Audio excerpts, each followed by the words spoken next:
सो hello everyone, हर हर Mahadev, welcome back to exam rider. And आज हम लोग अपने लेक्चर नंबर 10 पे हैं, जिसके अंदर हम लोग प्रायोरिटी शेड्यूलिंग को स्टडी करेंगे डिटेल के अंदर। सो इसके अंदर नाम ही सजेस्ट कर रहा है कि भाई यहाँ पे वीवीआईपी प्रोसेसेस का बोलबाला रहेगा। वीवीआईपी इन द सेंस कि भाई आपके पास जैसे बर्स्ट टाइम होता है, जैसे आपके पास अराइवल टाइम होता है, उसके साथ ही साथ आपके पास प्रायोरिटी भी होगी।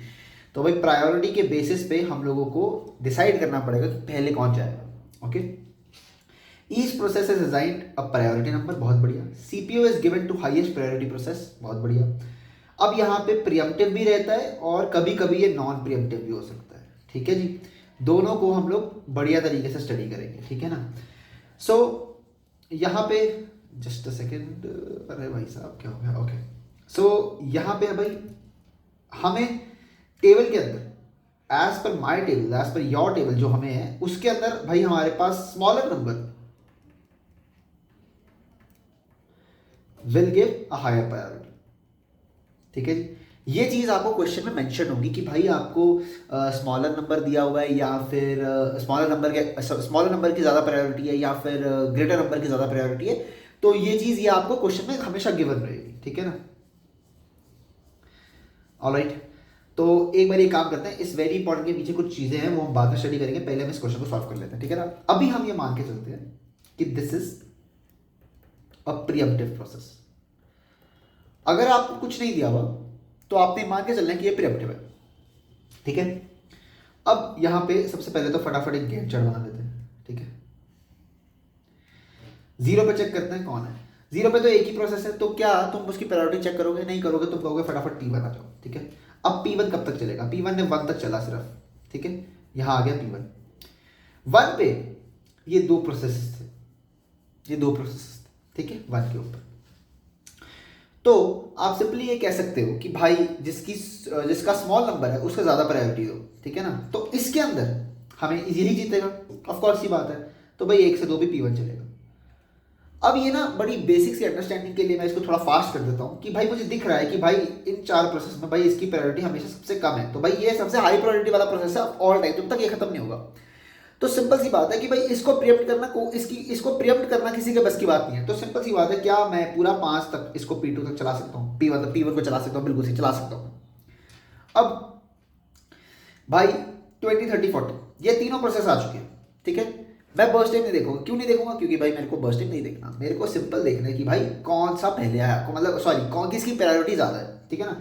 अब इसके अंदर P2 की प्रायोरिटी ज्यादा है और भाई P2 को भी अब पिछाड़ने वाला कोई है नहीं। तो 5 से 4 5 से 9 P2 चलेगा, ठीक है।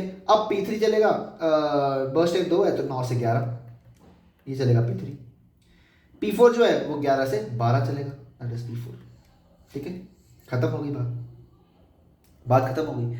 अब फॉर एग्जांपल भाई दोनों का प्रायोरिटी सेम हो जाए तो भाई अराइवल टाइम चेक कर लो कि भाई कौन पहले आया है, जो पहले आएगा आप उसको दे दो, ठीक है ना। अब अगर अराइवल टाइम भी सेम हो जाए तो भाई फिर ये प्रोसेस चेक कर लो कि भाई कौन सा प्रोसेस छोटा है, ठीक है। ये हो गई चीज़ें हमारी क्लियर, बहुत बढ़िया। अब इसके ऊपर कुछ चीज़ें जो कि हमारा TAT है, हमारा WT है, हमारा रिस्पॉन्स टाइम है, आई होप ये चीज़ें आपको क्लियर हो चुकी हैं। बट फिर भी एक बार यहाँ पे फटाफट कर लेते हैं, ठीक है ना। एक बार इधर आ जाओ, हमारे लिए इतनी चीज़ें बहुत, ठीक है। तो सबसे पहले तो कंप्लीशन टाइम निकालते हैं। कंप्लीशन टाइम के लिए भाई P1 का है जी 2, P1 का है 5, P2 का है 9, P3 का है 11 और P4 का है 12, ठीक है। अब इसके बाद निकालते हैं TAT, completion time minus arrival time. 5 minus 0 5, 9 minus 1 8, 11 minus 2 9, 12 minus 4 8, ठीक है जी। ये हो गया टैग। फिर आ गया वेटिंग टाइम।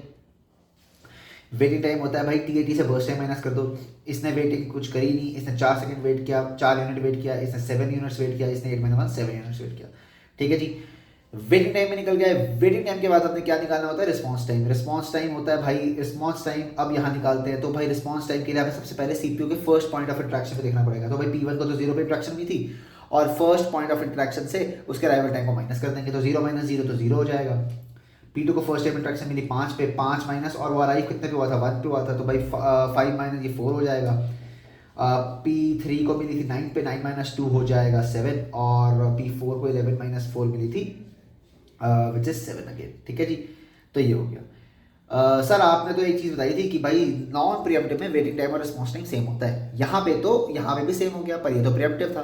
तो मैंने ये कहा था कि नॉन प्रिएम्प्टिव में ये हमेशा होगा, पर ये थोड़ा ना कहा था कि भाई प्रिएम्प्टिव के अंदर ऐसा कभी नहीं हो सकता। ऐसा हो सकता है। तो ये जो चीज़ है ये भी वैलिड है भाई, घबरा मत जाना इस चीज़ को देख के भाई प्रिएम्प्टिव में दोनों सेम आ सकते हैं, देयर इज अ चांस, क्योंकि भाई कुछ प्रिएम्प्ट ही नहीं हुआ, कुछ प्रिएम्प्ट ही नहीं हुआ। भाई जब मैंने पहले बोल दिया कि छोटे नंबर की ज़्यादा प्रायोरिटी है और वो प्रोसेस बीच में आ गया, अब मैं आपको बताता हूँ अगर प्रिएम्प्ट होना हो तो कैसे होगा। ठीक है, एक काम करते हैं, P5 लेते हैं। P5 यहाँ पे 30 प्रायोरिटी का है और वो बताऊँ कब आया, वो आया 11 पे। ठीक है, 11 पे आया मान के चलो, नहीं 11 पे नहीं, रुको वो 9 से 12 एक ही बच है ना इसका। तो एक काम करते हैं, इसकी प्रायोरिटी कर देते हैं 25, इसकी प्रायोरिटी कर देते हैं 25 और वो आया 10वें नंबर पे, उसका अराइवल टाइम था 10। ठीक है, और उसका बर्थ टाइम था 4, जो भी कह। तो जब ये चल रहा था ना तो ये ना 10वें पे फिर रुकेगा और 10वें पे इसको पता चलेगा भाई उससे हायर प्रायोरिटी यानी कि लोअर नंबर वाला कोई प्रोसेस आ चुका है। तो यहां से P3 प्रिएम्प्ट हो जाएगा, यहां से P3 प्रिएम्प्ट हो जाएगा और यहां पे P5 की एंट्री हो जाएगी और P5 फिर 10 से 14 तक चलेगा। समझ गए? 10 से 14 के बाद फिर से P3 आएगा, अपने आप को कंप्लीट करेगा और फिर P4 कंप्लीट होगा और फिर इसमें 100% तुम्हारा रिस्पॉन्स टाइम और वेटिंग टाइम कहीं ना कहीं थोड़ा बहुत डिफरेंस कर जाएगा। ठीक है, क्लियर हो गई बातें? बहुत बढ़िया। अब कुछ वेरी इंपॉर्टेंट चीजों को पढ़ लेते हैं एक बारी। अब यहां पे सबसे पहली चीज कि भाई हर यूनिट के बाद आपको देखना है, क्योंकि भाई प्रिएम्प्टिव है। ठीक है ना, प्रिएम्प्टिव है, ये प्रिएम्प्टिव बात है। Tie breaker rule, tie breaker rule क्या था भाई, सेम प्रायोरिटी होती तो फर्स्ट कम फर्स्ट सर्व चल लो। First come first serve is कि लाइक जो पहले आया ऑफ कोर्स अराइवल टाइम, और अराइवल टाइम भी सेम हो जाए तो भाई क्या देखना होता है भाई, प्रोसेस 1 को पिक कर लो, P1 P2 P3 के हिसाब से जो छोटा नंबर है उसे पहले पिक कर लो। ठीक है ना। Now the waiting time of the highest priority process will always be 0 in a preemptive priority schedule. अब देखो तुम्हें ये चीज समझ आई, मैं दोबारा एक बार समझाता हूं। अब फॉर एग्जाम्पल तुम मुझे एक बात बताओ, एट 0th पॉइंट अगर मेरे पास 100 प्रोसेस भी हो तो जिसकी प्रायोरिटी सबसे ज्यादा उसे पहला चांस मिलेगा कि नहीं मिलेगा? और उसके बाद मुझे एक बात बताओ, अगर कोई और प्रोसेस ही ना आए तो भाई वही चलेगा। वो तो चलो बात की बात है, बट 100 प्रोसेसेस का भी जो एक जिसका सबसे ज्यादा हमारे पास प्रायोरिटी होगी, क्या उसका कोई वेटिंग टाइम होगा? उसका वेटिंग टाइम कभी नहीं होता। तो इसीलिए the waiting time of the highest priority process will always be 0 in a preemptive priority scheduling. ये प्रिएम्प्टिव प्रायोरिटी शेड्यूलिंग का ये लाइन ना इंटरव्यू में पूछी जाती है, तो कई बार ना बस कल्ला प्रायोरिटी शेड्यूलिंग बोल देते हैं, प्रिएम्प्टिव बोलना यहाँ पे जरूरी है। ठीक है ना। सो आप लोगों का डाउट एक आएगा कि यार सर आप मुझे एक बात बताओ कि नॉन प्रिएम्प्टिव के लिए क्यों नहीं, नॉन प्रिएम्प्टिव प्रायोरिटी शेड्यूलिंग के लिए क्यों नहीं? अभी मैंने तुम्हें बताया कि 10वें पोजीशन पे P5, 10वीं पोजीशन पे P5 was the top priority process, right और रॉन्ग? 10 पे मुझे बताओ, 10 पे P1 तो खत्म हो गया था, P2 भी खत्म हो गया था, P3 और P4 बचे थे। 10वें नंबर पे P3 P4 और P5 थे, हाईएस्ट प्रायोरिटी P5 की थी। अगर हाईएस्ट प्रायोरिटी P5 की थी तो 10 पे वो आया था, तो और उसको सबसे पहले सीपीयू कब मिल गया? 10 ही पे मिल गया। क्यों? क्योंकि सीपीयू ने प्रिएम्प्ट मार दिया। तो जब प्रिएम्प्ट मार दिया तो बहुत ही आराम से हमारे हाई प्रायोरिटी प्रोसेस का वेटिंग टाइम 0 हो गया। बट नॉन प्रिएम्प्टिव में P3 जो होगा वो पूरा कंप्लीट होने के बाद देगा ना, तो उसको वेट करना ही पड़ेगा। तो इसीलिए ये चीज प्रिएम्प्टिव में लागू होती है, नॉन प्रिएम्प्टिव में नहीं। बहुत बढ़िया, आई होप क्लियरिटी होगी।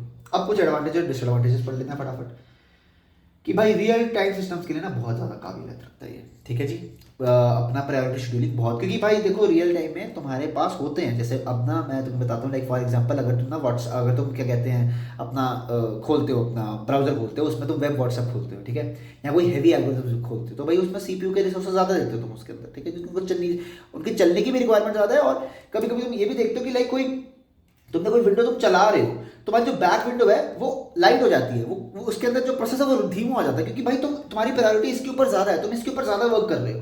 तो जो ये रियल टाइम की चीज़ें होती हैं, इसमें ये किसी भी प्रोसेस को प्रायोरिटाइज करना बहुत जरूरी हो जाता है। तो इसीलिए रियल टाइम सिस्टम में काफ़ी काम करता है। अब important task get CPU first, ये तो बिल्कुल ठीक है, मैंने अभी आपको बताया भाई इंपॉर्टेंट टास्क। और फ्लेक्सिबल रहता है भाई, फ्लेक्सिबिलिटी हमारे पास पूरी, आप किसी को भी आगे भेज सकते हैं, किसी को भी पीछे भेज सकते हैं, हमारे ऊपर है। अब भाई डिसएडवांटेज, भाई स्टारवेशन। अब भाई जो गरीब आदमी है उसको तो तुम भूखा मार रहे हो ना, तो भाई ये स्टारवेशन हो रही है। ठीक है ना। उसके बाद priority assignment can be tricky, बहुत बढ़िया। यहाँ पे अब ये बात आ जाती है कि लाइक फॉर एग्जाम्पल ना, तुम लोगों ने लाइक जब भी तुम कोई एल्गोरिथम लिखते हो उसके अंदर तुम्हें काफ़ी चीज़ें डिफाइन करनी पड़ती हैं, बट अब इसके अंदर तुम्हें प्रायोरिटाइज करना है चीज़ों को, एंड इतने ज़्यादा कॉम्प्लेक्स चीज़ें हो जाती हैं कि भाई इसको कितनी प्रायोरिटी देनी है, उसको कितनी देनी है, उसका एल्गोरिथम सेट करना पड़ेगा, उसका कोई ना कोई फंक्शन बनाना पड़ेगा, एंड वो फंक्शन बनाना बहुत डिफिकल्ट है। ठीक है जी। अब उसके बाद भाई क्या है, फिर वो स्टारवेशन से ही हमें पता लगा। ठीक है जी।